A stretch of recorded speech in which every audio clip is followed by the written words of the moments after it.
What's up, everybody? Richie here, Hybrid Athletics.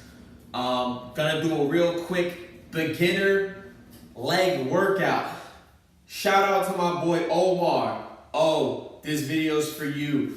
My boy decided he wants to make a change in his life. He wants to get his body right, gain strength, gain some muscle. I can't always be there to train. That's the thing. My schedule's so random. So we hit upper body the other day. I want to give him this leg workout. And then if anyone else needs a beginner leg workout, this is a great way to do it. And stick around to the end because I'm going to show you how to progress from week to week to make sure that you can continue to make these leg gains. You know what I'm talking about? All right, all you're going to need is either body weight or a couple of dumbbells. All right? Now, I definitely recommend dumbbells. $40, you can get those adjustable dumbbells, and that's really good because then as these exercises get easier from week to week, you can continue to add the weight and make it more difficult. So first off, I like to start out with a unilateral movement. Unilateral meaning single-sided. So I like to start out with lunges, specifically step back lunges, right? So we're just stepping back and up. Using that back leg just for balance, but mainly using the front leg to target the entire leg. But for those of y'all who haven't done legs before, you're gonna really feel this in your glutes specifically. It's gonna hit the quads and the hamstrings too, but mostly the glutes. All right, I'm not really keeping track of reps. This is just, a guideline for those. So then we're gonna hit the other leg. Now, if the goal is, combination strength, hypertrophy, kind of like my boy, he's a beginner. Anything you do is gonna help you gain strength and size when you're a beginner. So we're gonna keep the rest periods consistent. Boom, I hit a set. Now I'm gonna go over to my phone and I'm gonna set my timer for 1 minute and 30 seconds. Okay, so we'll take a 90-second rest and then we'll do the next set. As far as weight selection goes, you're gonna wanna pick a weight that's, a challenge to do 8 to 12 reps with each leg.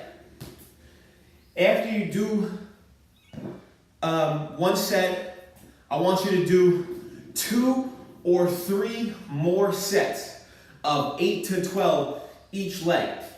Now by those last couple sets, when you get to those last reps, they should be difficult.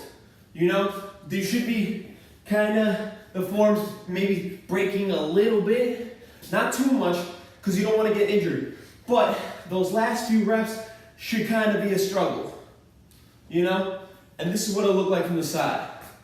You can see you get a good activation here at the bottom for the entire leg, especially the glutes. All right, so that's the first move. We're doing step back lunges. I also like that because stepping back requires a little more coordination, balance, as opposed to just kind of falling forward. You can do either one. I prefer step backs. Okay, move number 2. So we got a unilateral move out the way.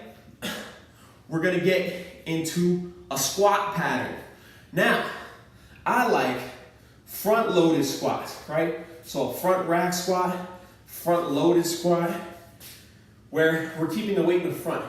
Why do I like this? Well, for beginners and people like me who have really long legs, it helps because it acts as a counterbalance and it allows you to squat all the way down to depth, way past parallel, way past 90 degrees. And as an added challenge, I like to add a slight pause at the bottom.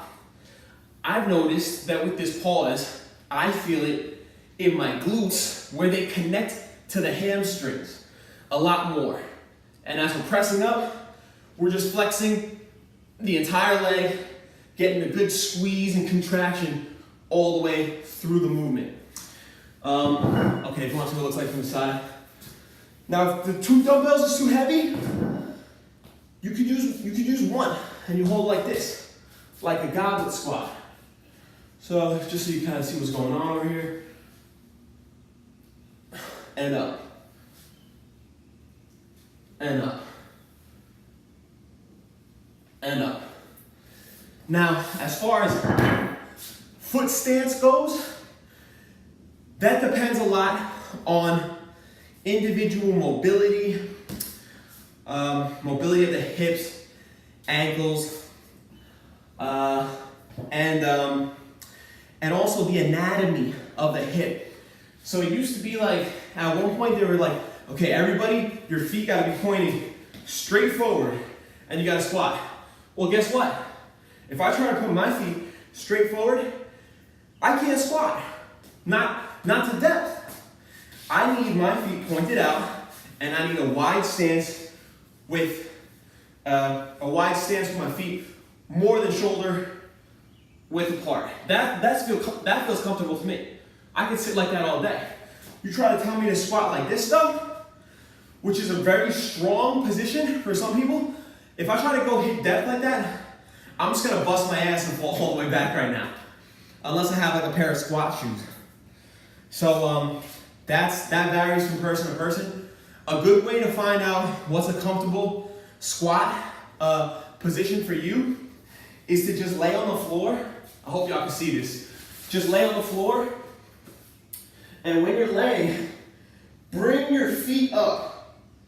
Bring your feet up as you would for a squat, and find out what feels most comfortable and what allows you to go the deepest. Whatever feels most comfortable for you, that's probably pretty close to what your natural squat pattern is gonna be. Okay, so you're gonna do 3 sets or 4 sets of that with anywhere from 8 to 12 reps, and you want something to be a struggle for those last few reps, right?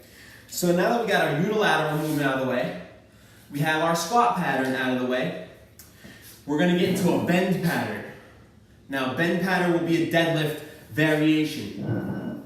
Now, since we're just utilizing these dumbbells here, and the squat is really gonna target the quads, the lunges are gonna hit the glutes a lot, and also the quads and hamstrings as well, but most of the glutes. We want something that's gonna target the hamstrings. So what we're gonna utilize is a Romanian deadlift. And it's a bend pattern, and it's a hip hinge pattern.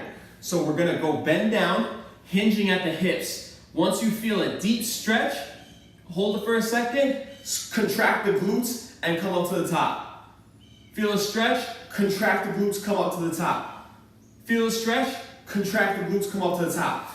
Now, it's very crucial that you are hinging at the hips and not bending and curving at the lower lumbar spine. Let me show you what I mean. Let me get to this blue wall so you can see behind me better. This is a hip hinge. I'm reaching back with my hips. Let me show you what's wrong. This is wrong. See how my spine is curved? That's a hinge, that's a curve. This is gonna put unnecessary torque on the spine, and it can cause injury and pain. This is not a lower back targeting movement. This is a hamstring targeting movement that also uses some of your spinal erectors as well. So we're hinging back. I'm very unflexible, so I'm feeling a deep stretch right here. Once I feel that deep stretch, I'm coming up to the top. And I'm doing it again, right? Again, right, wrong, shoulder blades locked back, lats locked back, arms tight, and hinging. What we're gonna do with that is another 8 to 12 reps, you guessed it, for 3 or 4 sets. Now, I wouldn't go balls to the wall and just rep yourself on this first workout. Leave a couple reps in the tank. That's called reps in reserve, right? RIR, reps in reserve. Now, because you want to give yourself, something to beat next week. So this is where the progression part comes into play. How do I progress this workout? How do I get stronger? Well, you're keeping track of your rest periods, right? 1 minute, 30 seconds. You know how much weight you got. You know how many sets and reps you're doing because you're writing it down in your notebook like you should be. The way we progress it is very simple. We either do the same exact amount of reps with the same exact amount of weight, but we decrease the rest period. That will cause your body to adapt. Or we can add reps. So we use the same weight and the same rest period, but we add reps. So instead of maybe doing 12 every set, you do 15. Or, did I say increase weight? Yeah. Or you could shorten the rest period. So increase the weight, or increase the reps, or shorten the rest period, or really, you could do all of them. But I would recommend just doing one at a time. If it was me, in the beginning, for the first 4, 8, 12 weeks, I would just focus on increasing the weight or the reps. So if I did all sets of 12 this time, I would do all sets of 15 next time, something like that, with the same weight. Once I could do sets of 15, you're starting to get to that range where you're working more endurance than hypertrophy or strength. So if I did 4 sets of 12 with 40 pounds this week, and then I did 4 sets of 15 with 40 pounds next week, and I know I have more reps in reserve, what I'll do is I'll increase the weight to 50 or 60 pounds and try to do maybe 4 sets of 10, right? The week after that, I'll use the same weight, or not the week, but the workout after that. You should be doing legs 2 or 3 times a week. 2 times, be on the safe side, give them time to recover. So I'll increase the weight, do 4 sets of 10. Then the workout after that, I'll do 4 sets of 12 or 15. Once I get to that 15, I'll increase the weight again. And then once you get to a certain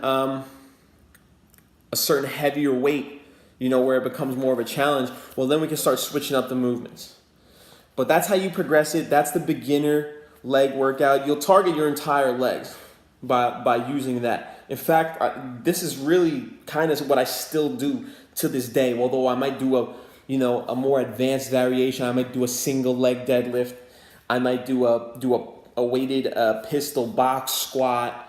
I might do like heavier lunges or step ups. But it's really all variations of the same move. We're just increasing the weights and causing your body to adapt to that and respond to that over time, and it responds by getting stronger and building muscle, as long as you're getting good sleep, drinking enough water, and eating enough food. And it's really just that simple, guys. Well, I hope you enjoyed the video. If you did, go ahead, leave me a like, share it with a friend who's trying to, hit legs at home. Follow me on Instagram, Hybrid Athletics. What else? If you got any questions or comments, leave them in the box below or slide into the DMs, and I'll get back to you as soon as possible. That's it. Hybrid Athletics, training for life. I'll talk to you next time.